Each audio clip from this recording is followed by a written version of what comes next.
Today on the 1012 Picks Pod, myself and Chase A. Kiddy are joined by James Westling of Big 12 Radio to make picks for every single Week 13 Big 12 conference game and, of course, a non-Big 12 game of our choosing.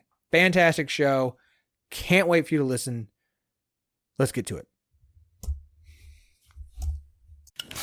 Okay, only 10 more presents to wrap. You're almost at the finish line. But first...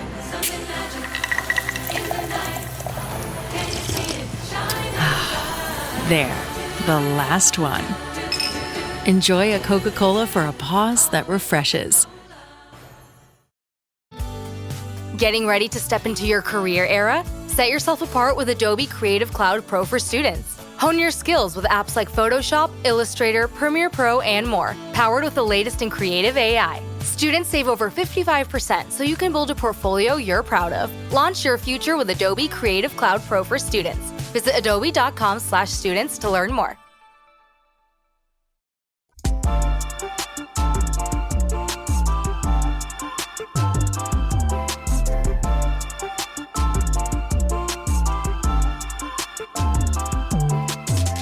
Welcome to the 1012 Picks Pod, where every week myself, Phillip and Chase A. Kiddy from BetMGM and a guest make picks for every Big 12 game on the schedule. 1012 Podcast is the flagship show of the 1012 Network. Find every show on the network at 1012network.com.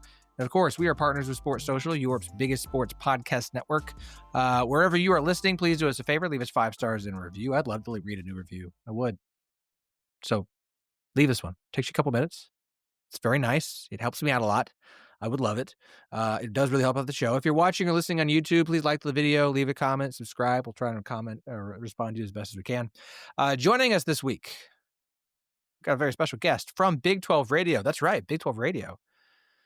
On TuneIn, free to listen to every morning. Or you can watch the video on YouTube, which I enjoy doing. He is James Westling. James, welcome to the 1012, sir.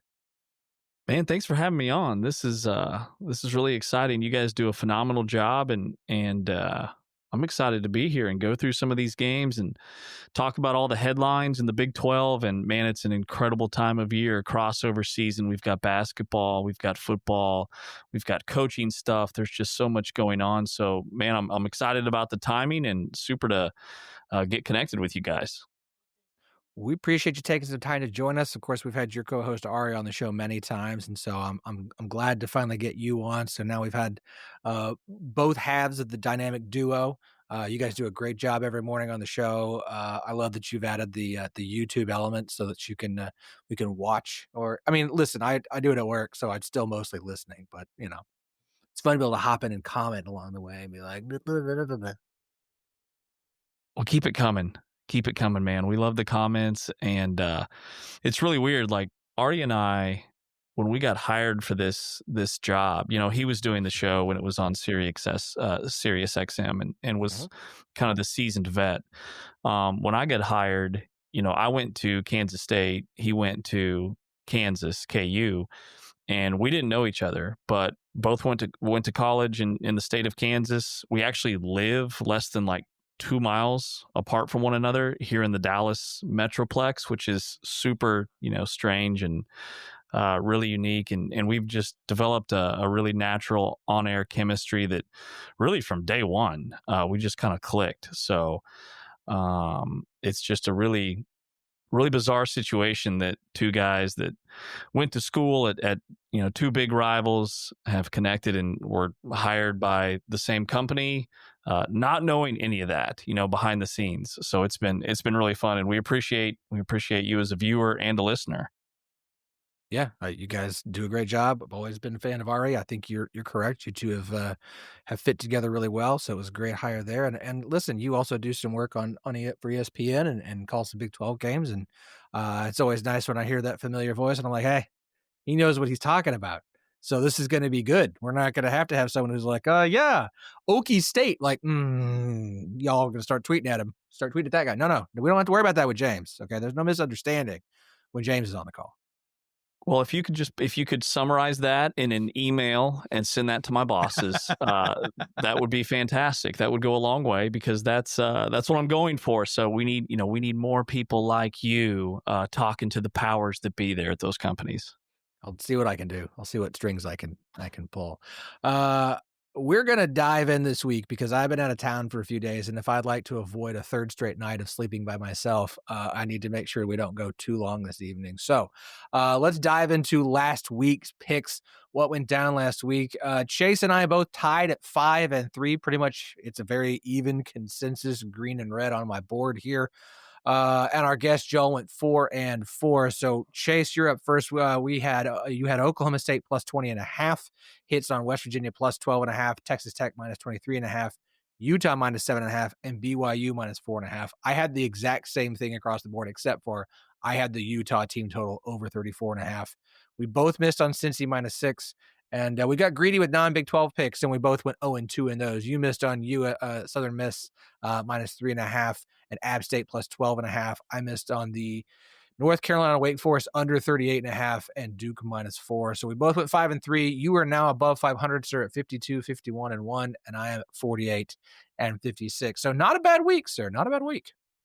Yeah, and my only regret there was if I had known that the App State team was going to stomp and spit on the JMU logo at midfield before the game kicked off, I would not have taken the 21 points with App State. I would not have taken 41 points with App State. And as it turned out, tough loss for everybody out there that had App State plus 47.5. It's just you just never know, It's those intangibles you can't prepare for, that you can't keep track of. Joel hit on Cincinnati first quarter minus 2.5, West Virginia plus 12.5, UCF team total under 11.5, and North Texas team total over 44.5. The misses were Kansas State team total or 35.5, under 61 in Baylor, Utah first half. Joel, your freaking first quarter team total, freaking nonsense. First half under 24.5 at BYU, TCU, and Indiana minus 28.5. Joel, I love you, bud, in case you're listening, but you pull all this again, I'm not going to have you back for a pick spot because I can't even recap it. Guests are now at 46 and 54. So James, plenty of room there, plenty of opportunity for you this week. And so, with all that said, listen, I'm serious. I'd like to get to bed soon. And Chase had to take a nap before we started recording. So that's true. It's true. Yeah. So let's just, if you guys are ready, let's just dive into this week. Hopefully no children start screaming in the middle. This is a teething podcast, Phillip. So ooh. Yeah. Ooh. Yeah. Ooh. Okay. Yeah. Well, fingers crossed for you then, Chase. All right, we are talking week 13. It's just 1 of 2 weeks left in the regular season, and for some teams, the last 2 weeks of the season period, in some ways, as an Oklahoma State fan, gracefully the last 2 weeks of this season. Hopefully we'll just continue to focus on that coaching hire coming. 2 weeks off this week, Texas Tech and West Virginia. Big 12 office. There should be no idle teams in the last 2 weeks of the season. This is ridiculous. There's no. There's no. The last 2, I want to say the last 3 weeks everyone should play, but the last 2 weeks there should be no idle teams. There should be 8 games. There should be. Okay. Because every podcast is someone's first, we want to let you know we do this in chronological order every week. So we are going to kick things off with a pretty good game here, 11 a.m. on Saturday, because there's no weeknight games this week for the Big 12 on FS1.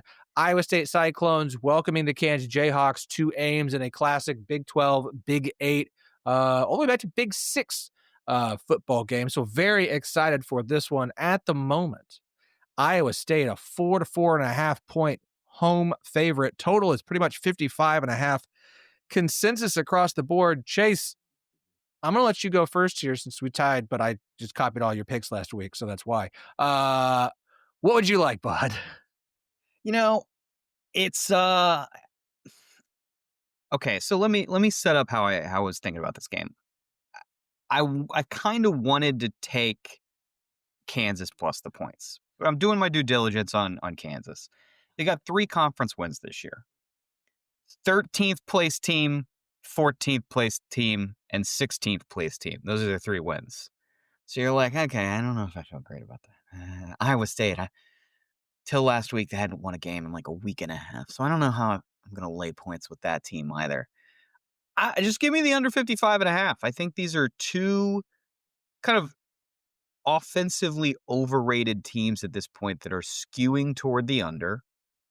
They play games with a lower number of possessions, and they are increasingly inefficient in high leverage and in the red area of the field. So I'll take under 55.5. I like that. It's a good call. It's a good call by you. Listen, your initial gut feeling has been the gut feeling I've had about this game all week. When that line at 4.5 sits there, and I go, oh, what?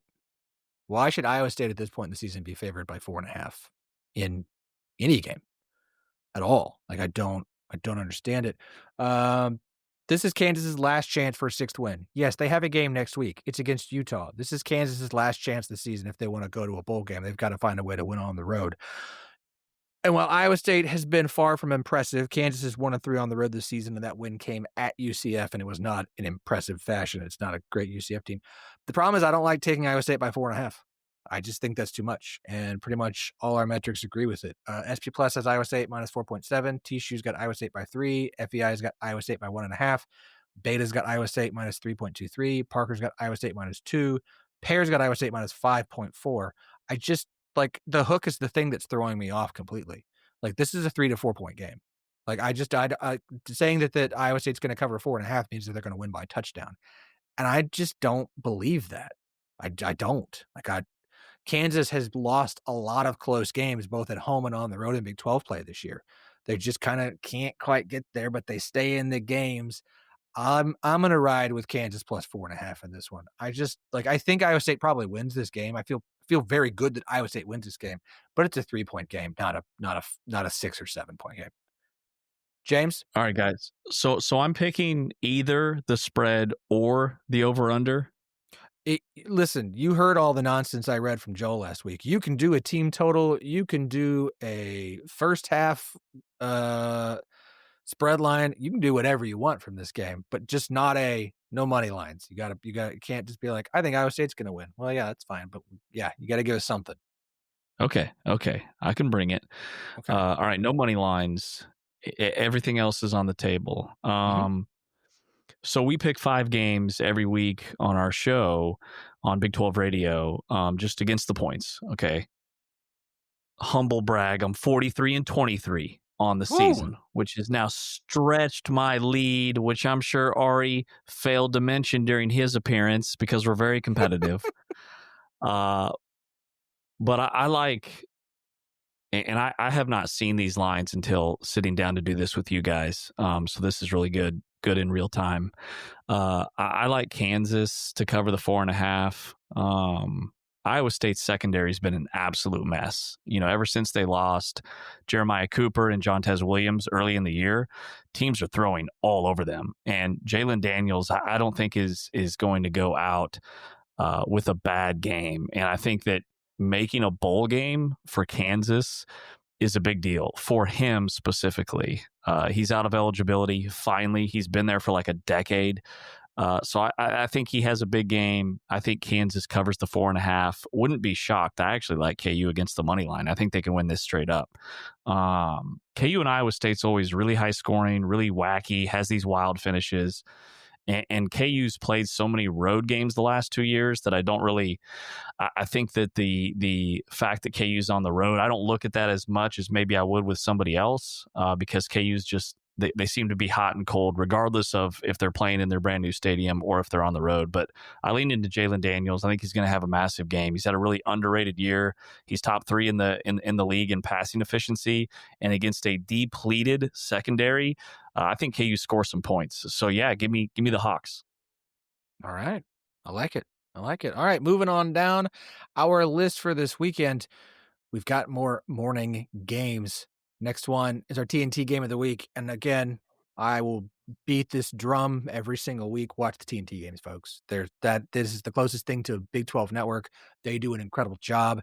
they know the Big 12. They care about the Big 12. They are doing like whenever the opportunity comes up, give them as much Big 12 as they want. Like I don't care if TNT is just the Big 12 network. Like I don't Totally Like, agree. phenomenal. And I have not. I'm waiting. I'm ready for the first basketball game because I want to see what that broadcast is like. Because if it's anything like football, it's going to be incredible. And we know how good their coverage on like March Madness is.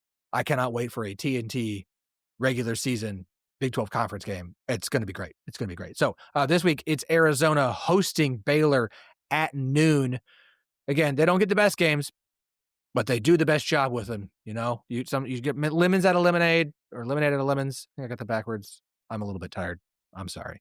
Right now, Arizona, a 7-point favorite. There are some 6.5s out there. Total in this one, a little bit all over the board. A lot of 62.5s. I see a 62. I see a 61.5 as well. I'm up first here. I don't have a lot of notes on this one.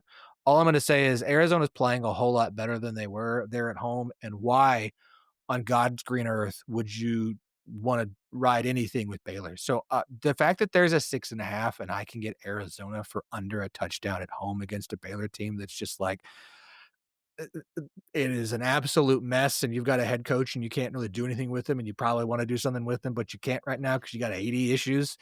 I'm going to take Arizona to continue this late season kind of rise that they've been having to get the win, cover a touchdown, an under touchdown spread at home. James? Yeah, I think I lean Arizona on this one as well. The total, I like that over. I do. The 7 points worries me a little bit. That's a pretty big number for a Baylor team that has had some backdoor covers this year. But they had over 500 yards of total offense and still lost 55-28, which tells you how bad they've been defensively. They've had one, decent game defensively, and that was 2 weeks ago against UCF. And I thought maybe that would carry over against Utah, and it simply did not. And Arizona's kind of cut from the same cloth. They're not as physical as Utah. They don't have that NFL offensive line, but they run the ball at an efficient rate. Noah Fafita is playing out of his mind. Like, he might be the Big 12 offensive player of the year in the league. He's been that good.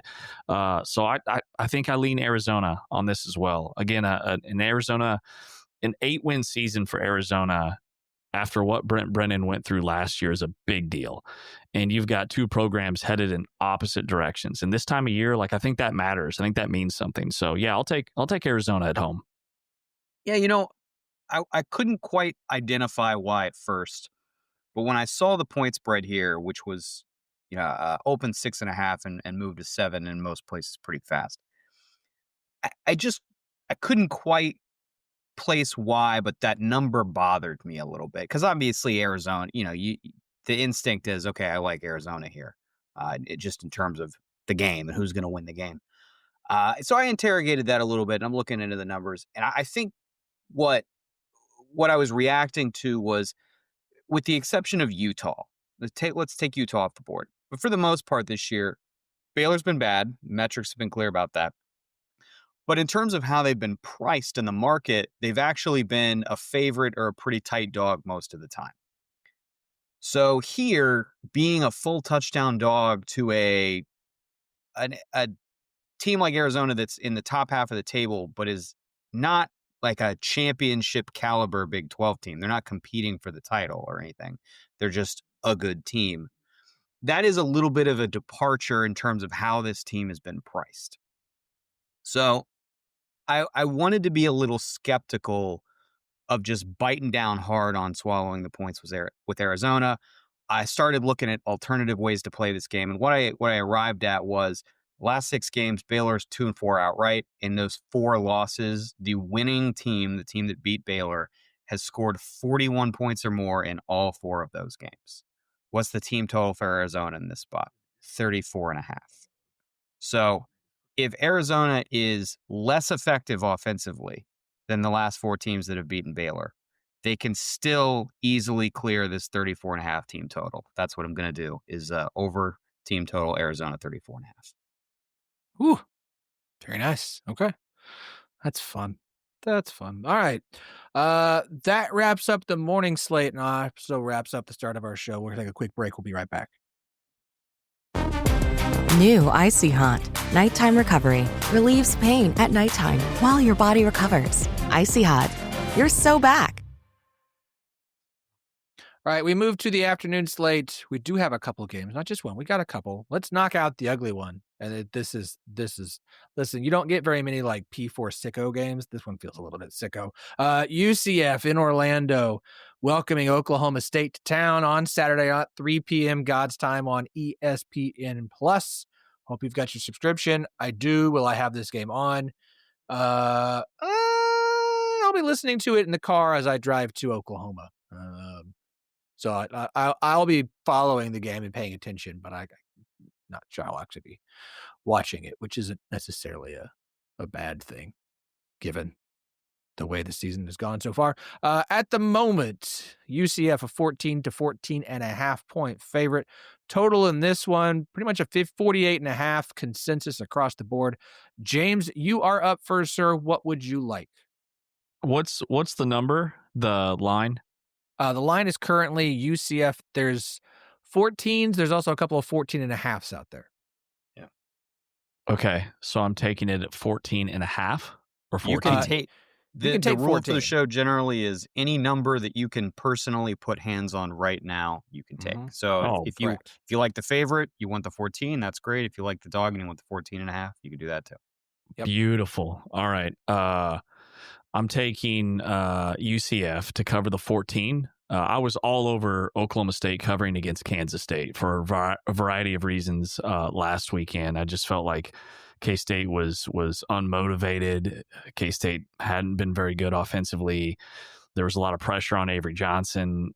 For this game, though, I think it's the opposite. Like Taven Jackson, he's had so many injuries this year, but when he's been healthy, he's been pretty good. In fact, he maybe had his best passing game of the season against Texas Tech last weekend. He completed 82% of his passes in that game, had 178 yards, had a touchdown, and was doing everything he could to keep UCF in it.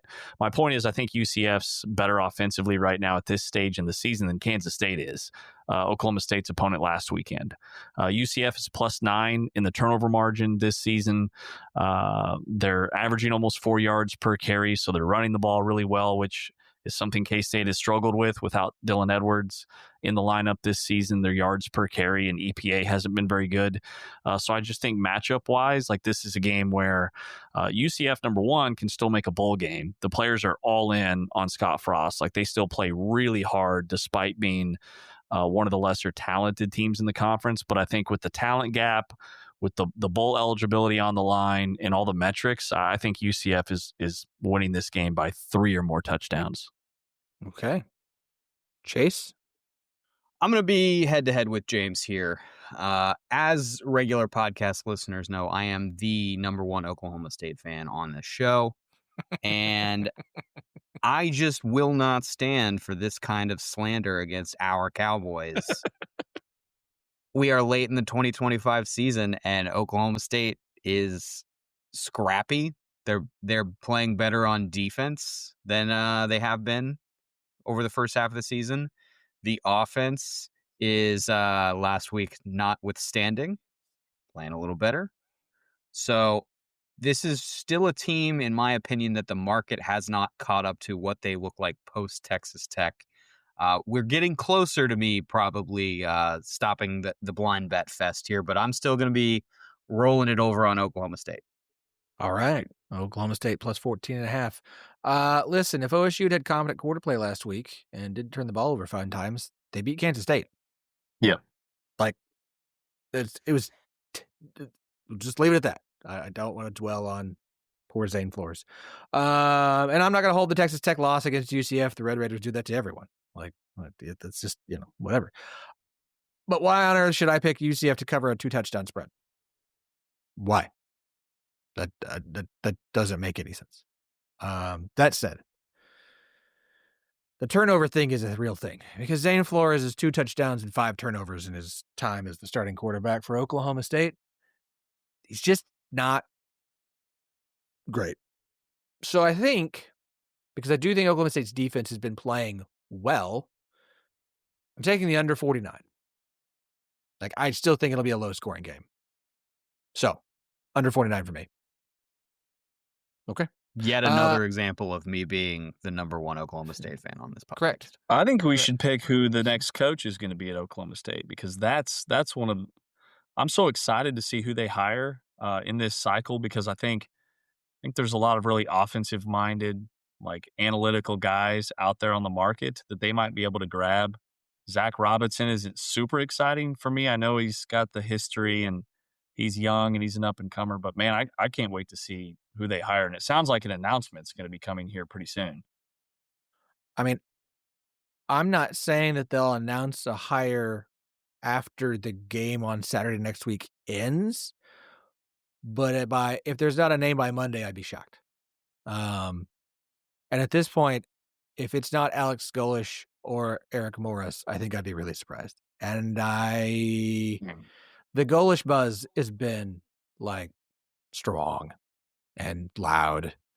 And I think this might be a situation where Oklahoma State getting into the market as early as they did and pinpointing who they wanted to and went after. And they really have, the accusations of Oklahoma State being abhors. No, just nobody wanted to open up the checkbooks for Mike Gundy because no one trusted him to spend the money wisely on transfer portal or players. And so they're going to spend. And I think it's Golish. That if you ask me today who I think is the next head coach at Oklahoma State, I think it's USF head coach Alex Golish. If it's not, then it's Morris. And if Morris turns it down, then it's, the Kane Womack buzz is getting loud. A little bit of different one going with a defensive guy, but we shall see. I'm not going to say that Zach Robinson's going to get the job.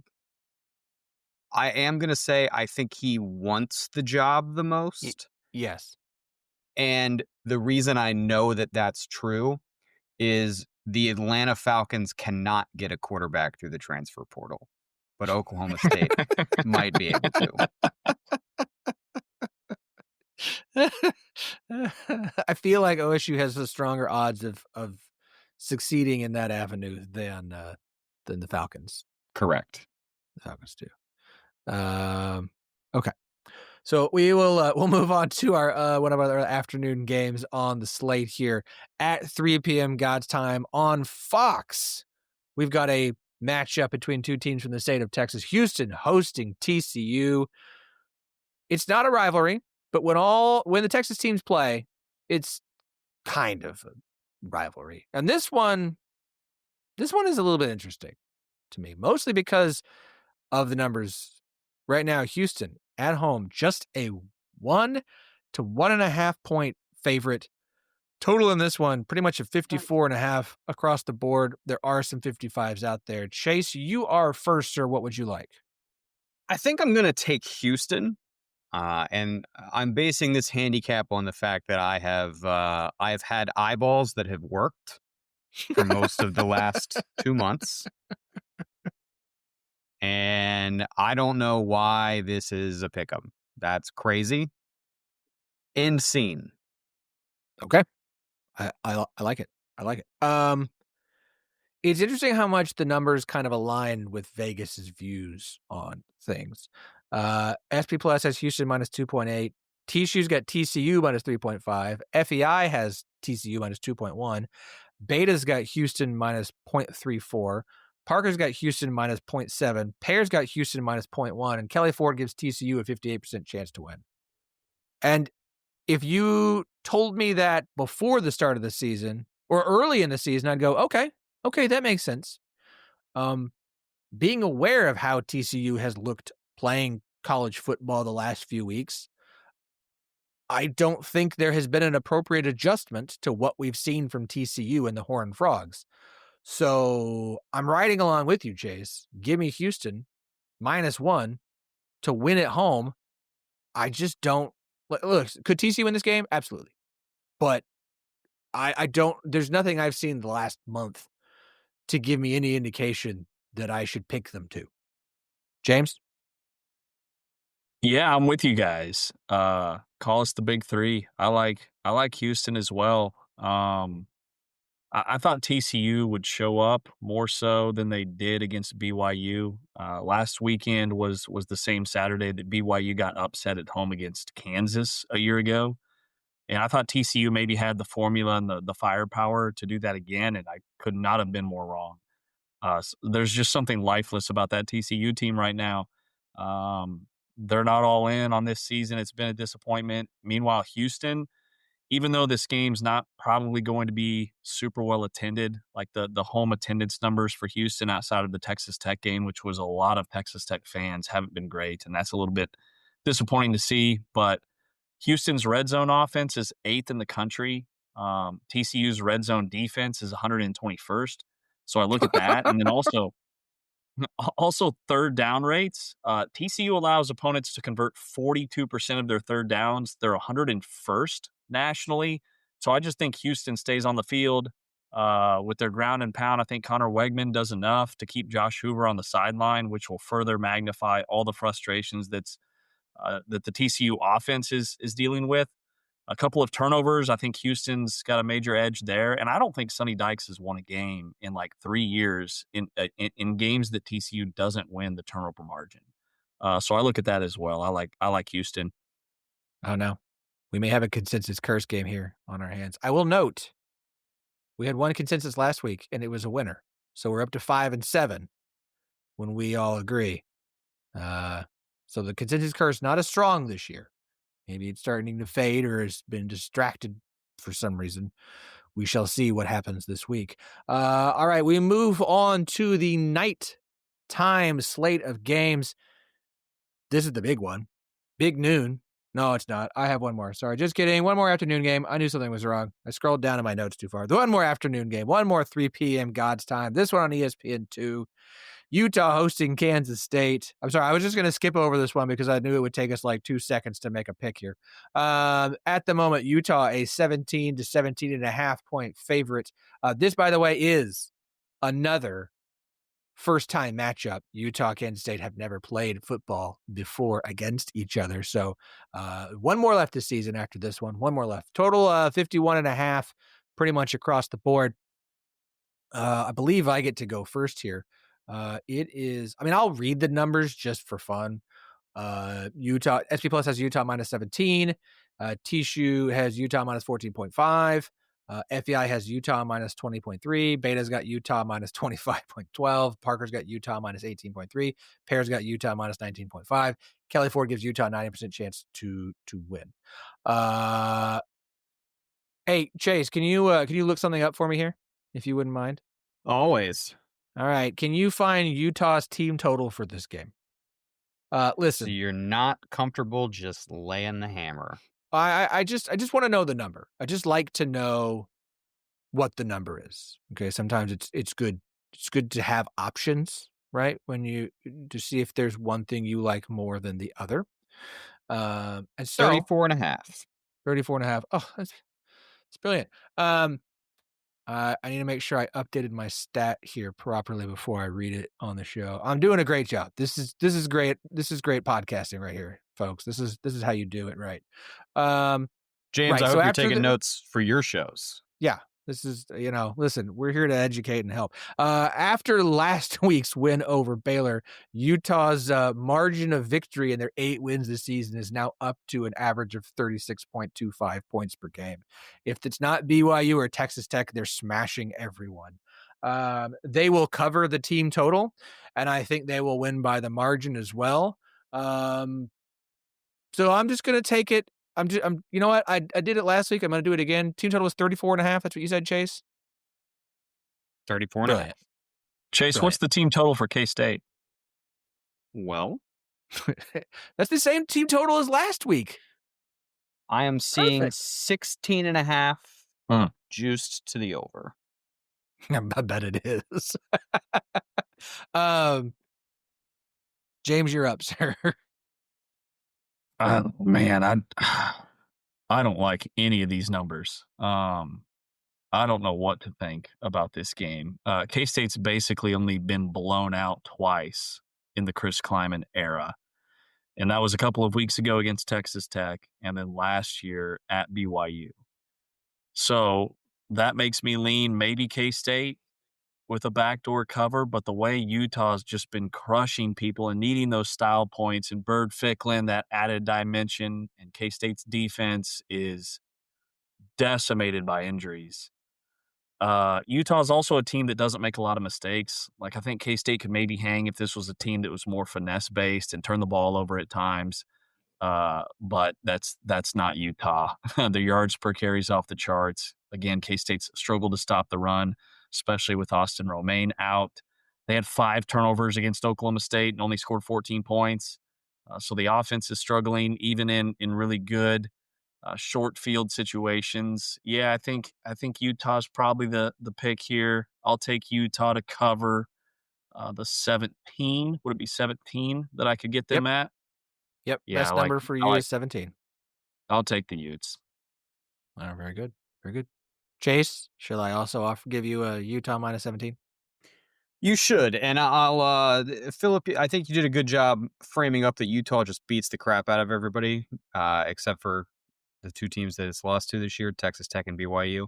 Let me fill in one small but significant gap that you left for me here.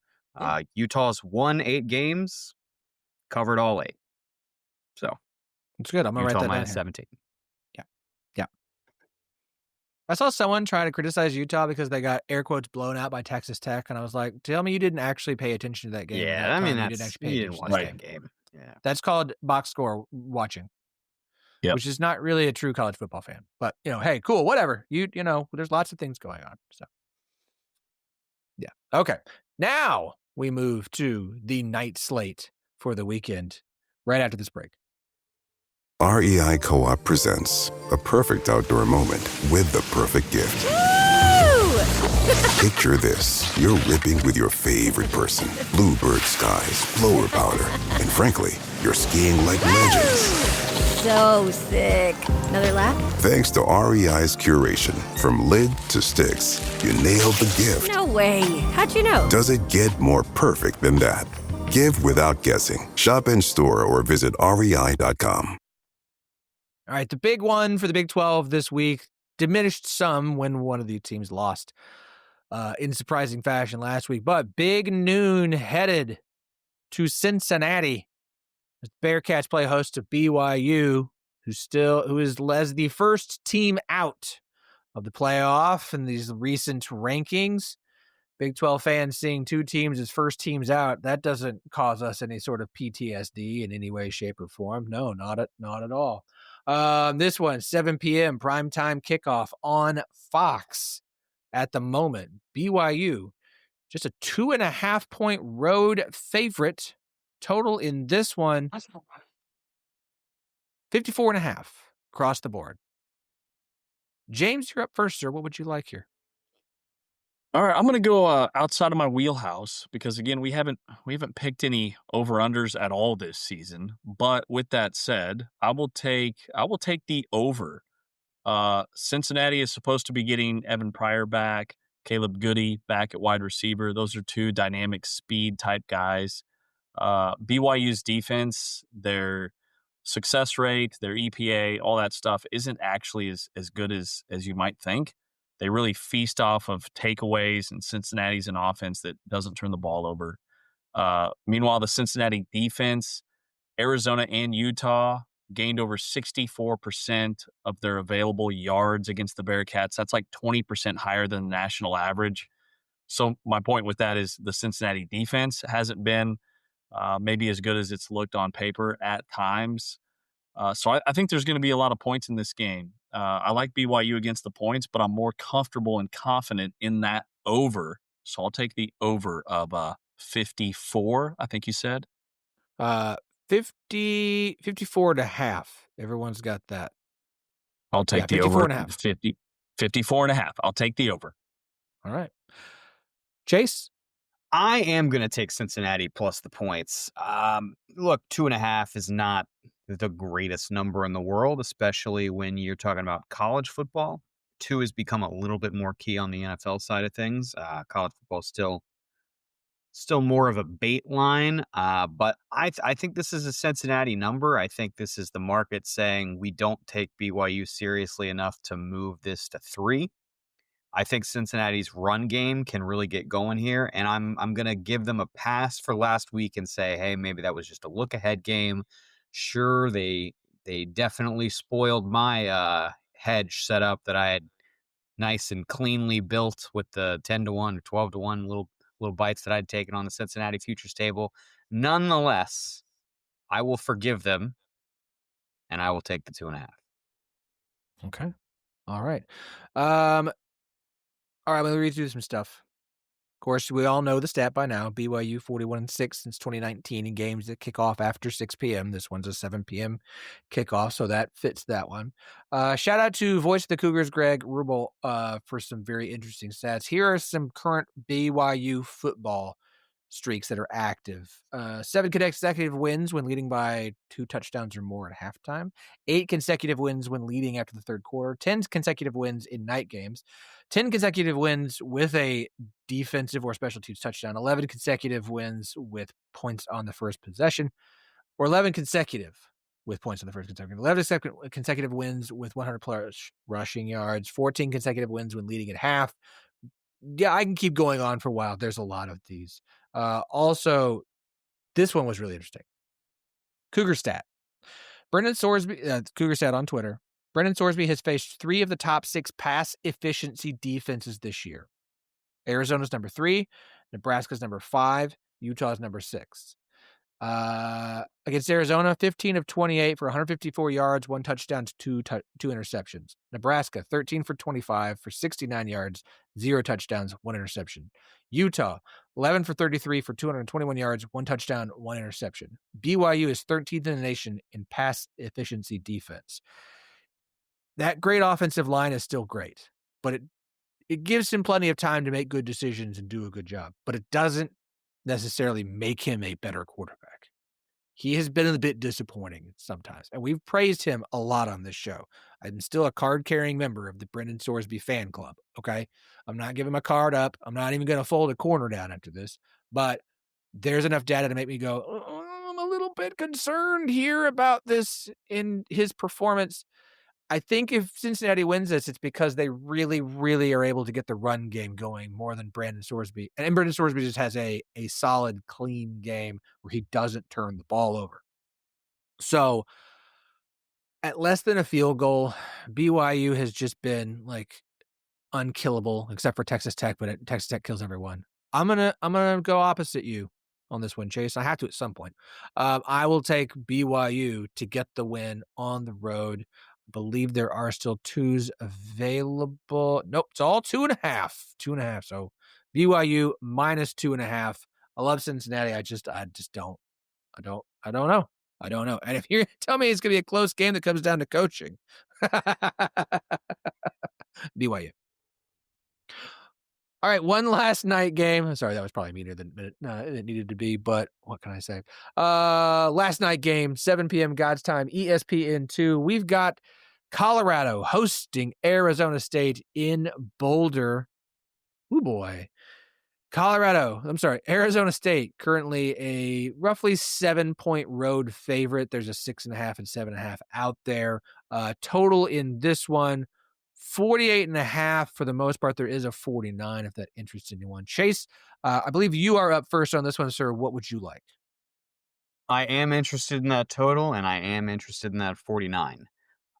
In looking at this game, I think if you look at the last 4 to 6 games of each team, it's definitely skewed toward the under. And I would even say in the games that have gone over, it's been the case where, maybe you had like a Utah ASU game where Utah's offense just obliterates their scoring margin. And so that pushes the game over. I think unlikely that you're going to see something like that. This week, of course, Colorado's had quarterback issues all season. Arizona State's down to their backup with Sam Leavitt hurt and potentially shopping his name around via the transfer portal to look somewhere else next year. So I just think everything about this game to me points under. It's probably going to be a real bet that I have this week. I don't have it in pocket yet, but it's kind of on the short list for those that I haven't made yet. So that's sort of how I'm looking at this game is looking for that under 49. All right. Okay. As far as the numbers go, there's not enough here to make me be like, they tell me to make one decision. SP Plus is Arizona State minus 6.3, TCU's ASU minus 4.5, FEI's ASU minus 8.5, Beta's ASU minus 6.4, Parker's ASU minus 3.6, Paris. I mean, most of them lean at this point towards Arizona State not getting the cover. Sam Levitt is considering entering the portal. He's being, the words is shopped. It's a really weird thing to talk about someone being shopped this way. We could also use the term poached is another way to, I feel like shopped is like, my people are shopping him and these people here are trying to poach him. Despite Dillingham's claims that he's not planning to leave Tempe, there are betting odds about him being in the running for the LSU job. Kenny, don't do it. Don't do that. Don't do that. If you've not been paying any attention to what's going on in Baton Rouge, don't. So a question becomes, is Arizona State dealing with too many distractions? I think there's absolutely an argument for it. The fact that they let West Virginia back into the game last week is a little bit concerning for me. But why on God's green earth would I pick Colorado when they're as cooked as a Lincoln Riley brisket? No. Chase, I'm riding with you. I have the under on here in my notes. I was like, I can't pick Colorado. There is a 6.5, but I just don't know that I want to trust Arizona State to cover that. But for neither of these teams to be all that successful scoring, under 49. James? Yeah, I like it. I also like Arizona State against the points. If I can get them at 6.5, I'll take Arizona State. You framed that up beautifully. I'm totally stealing that for the show tomorrow, talking about Colorado. Like, Colorado can't run the ball. They're going to have to throw with Juju Lewis. He's going to have to throw it 40 or more times. Arizona State's also second in the Big 12, tied with Utah in sacks, just behind Texas Tech. So that's a really underrated aspect of their defense, is they do get pressure on opposing quarterbacks, and they do it without blitzing. They do it with a four-man front. So Juju Lewis, it's going to be a crowded secondary. He's going to be looking for guys that just aren't going to be open. Arizona State also, like, they were pounding West Virginia, gave up some garbage points down the stretch that made it interesting. And I just think Jeff Sims is better than people think. He had 200 yards, over 200 yards throwing the football. He had almost 100 yards on the ground against West Virginia. He's not turning the ball over, which was his Achilles heel at every other stop he had before Arizona State. And the Sam Levitt stuff. So we learned today that this Sam Levitt stuff is while it's shocking to us and it's breaking news, this has been well known within the Arizona State locker room for weeks now. So I think the distractions are more public than they are maybe internally. I believe Kenny Dillingham that he's not going anywhere. He said that publicly finally yesterday or today. So I think Arizona State's okay. I just think Colorado's down really bad. I don't see how they can score in this game, and I think Arizona State gets the easy cover. There was go ahead, Chase. I just wanted to, in a moment of humility and owning up to our own personal shortcomings, I just wanted to admit publicly, while we're on the topic of the West Virginia-Arizona State game from last week, while watching that game, when West Virginia took the lead late in the fourth quarter, the words, "the edge is so hard right now," may have involuntarily left my mouth. And I'm not proud of this. I'd like to apologize to my family and any other people that may have been offended by my temporary belief in Rich Rodriguez. I'm gonna.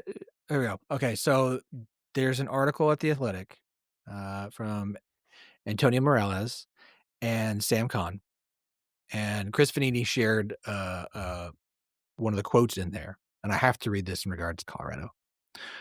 This is from a Big 12 personnel staffer who said, quote, "We say it all the time at our place. If a player can't develop at a place like Alabama or Georgia, where they have every resource, why are they going to come here and be any better or different?" That is a statement made in regards to Colorado and the transfer portal. Yeah, it ain't working. It ain't working. It ain't working. It ain't good. All right. That wraps up our Big 12 slate. We wrap this show up the same way every week. Everybody gets to pick one additional non-Big 12 game of their choosing, whatever they want. I believe I am going first on this one, so I need to go check to see where the line is on the game because it was a great line and it got to a not as great line, and I need to see what it is at this particular moment to decide if I'm still riding with that. Oh, all right. Fine. Okay. Wait, what's the total in this one? Just at is it better than ooh. Okay. I have read this stat before and I'm going to use it again here today, even though I liked it better when it was a bigger line. If you win as a dog in a top 25 matchup and are a favorite the next week against an unranked team, since 2021, 87, 113, and 3-2 against the spread. Since 2020, 50 and 71. In the last two seasons, 24 and 41 against the spread. We have an example this week. Oklahoma went on the road, won as a dog at Alabama. Turnaround this week. They are a favorite against Missouri by 7.5 points. I liked it better when it was 9. A whole lot better when it was 9 than it is at 7.5. But the fact that Missouri is probably going to get Bo Pribula back, I think matters. Yeah, OU's defense is legit. Their offense is meh. I'm going to take Missouri plus 7.5 in this game. I'm riding with the stat again. I like it. It works a lot. It's a good one to ride with. So I'm going to take it. Mizzou plus 7.5. James? Are you guys going to make fun of me if I go with a group of 5 matchup? Absolutely not. You are fantastic. more than welcome. You are encouraged to take a G5. I'm only taking this OU game because it's got the stat that I like to read out loud. As the group of 5 representative on this podcast, fire away, James. Biggest West Virginia fan, biggest Oklahoma State fan, biggest G5 fan. Chase just is, there's no one loves football on this show more than Chase. Hey, I love the G5, man. There's some good football at that level. All right, give me UConn to cover. I think it's 6.5, maybe 7 at Florida Atlantic. So Florida Atlantic's coached by Zach Kittley, the former offensive coordinator at Texas Tech, and they're really fun to watch. With that said, they're still going through a lot of first-year growing pains. Their defense is feast or famine. It's either really chaotic in the best way or it's really chaotic and they're just surrendering a ton of explosives. They play a UConn team that has a quarterback, Joe Fagnano, who has 25 touchdowns, just 1 interception. He threw his first pick of the year a week ago. His big-time throws to turnover-worthy plays is like triple. He's a really good quarterback, and he looks the part. Like he's an NFL quarterback. Jim Mora, the coach at UConn, they're plus 12 in turnover margin. They've got 14 takeaways. They don't fumble the football either, so they've only turned it over twice this season. That is a formula that is really going to bother Florida Atlantic if they don't get those explosive plays, especially early in the game. I think it's going to wear on them.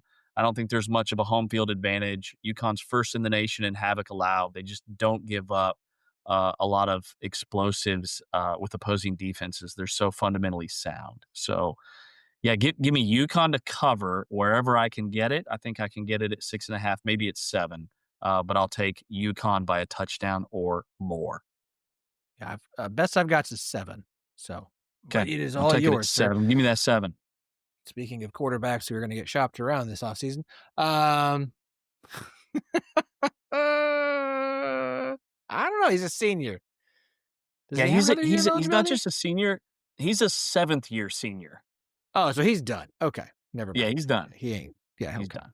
Legitimately done. All right, Chase. I am shocked that this pick is still available here at the end of this non-Big 12 cycle of picks. When James said he was going G5, I was convinced he was going to pick it. So I am feeling very fortunate that this pick is still available. Give me Charlotte plus 44 against the Georgia Bulldogs.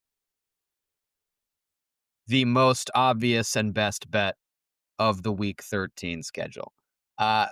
Kirby Smart does not win by this margin ever, and it's not. I'm not saying it's because they can't. He just doesn't. His style of play, he plays second string guys early. It's jumbo, run the ball, sit on the clock in the second half when you're up 34. We kind of saw that in the Marshall game in week 1. If you look back at the other G5 games that he's played in September or during this kind of week 13 semi-bye week that a lot of SEC teams play, he just never covers numbers like this. He does not win games by more than 42. So I like Charlotte plus 44. Get everybody down there in Athens rested for a big game against Georgia Tech next week. You know he's not trying to get anybody that matters hurt ahead of that one. Plus 44, favorite bet of the board. And I got to say, I think this week, this is the first week I can remember in years where every single bet I have in my column is a dog or an under. I have 0 favorites this week. It's a ton of outright money line dogs. It's a ton of plus point spreads. So I am going to declare that this is going to be probably my best ROI week on the column in the last 3 years. I feel that strongly about it. That's bold. Yeah. That's a bold claim. Well, I hope that it works out for you, sir. I do. Yeah. I do. James, thank you so much for joining us, man. It's been an absolute pleasure and a treat to have you here again. You do an incredible job covering the Big 12. It is, as a Big 12 fan, a longtime Big 12 fan, it is great to have you covering this conference. You do a great job. You're well committed to it. Love to hear you on ESPN games because we know you are someone who knows what you're talking about. You're not just someone who flew in from regularly covering the MAC. So it's great to have you, and we really do appreciate you hopping on the show with us tonight, man. Dude, this was awesome. You guys do a phenomenal job, and happy to be a part of it. Call, text anytime. Let's do it again. I'll be keeping track of these picks, making sure that I take down Chase in convincing fashion so that so I can really rub it in next time. Oh, smack talk. I love it. The Charlotte 49ers were just sitting there for you, James, and you walked right by them. Just walked right by them. If only the game was at Charlotte, would have been all over it. That is true. That is a very valuable home field advantage to have. Huge, massive. Yeah. Hey, Jerry Richardson Stadium's awesome. Super underrated. Seats like 18,000, but they fill it. Like if Charlotte could have a 500 football season, their fans would just go bananas. They're a couple good seasons away from being the 59ers, in my opinion. I mean, they could just take it to a whole nother level. Y'all, this has been fun. Make sure and check out Chase's work at MGM. We will be back on Monday to recap the weekend that was. Y'all, if you're going to be traveling this weekend like myself, stay safe, have a great time, and enjoy the holidays. We'll talk to you guys on Monday.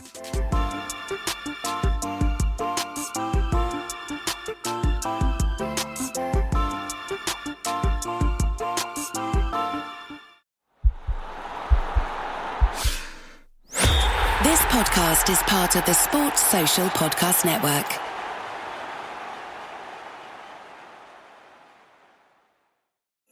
Kay Jewelers' early Black Friday sale is happening now. Get up to 50% off Black Friday deals and up to 40% off everything else. Don't miss this sale. Start your season with savings, only at Kay. Exclusions apply. See Kay.com/exclusions for details.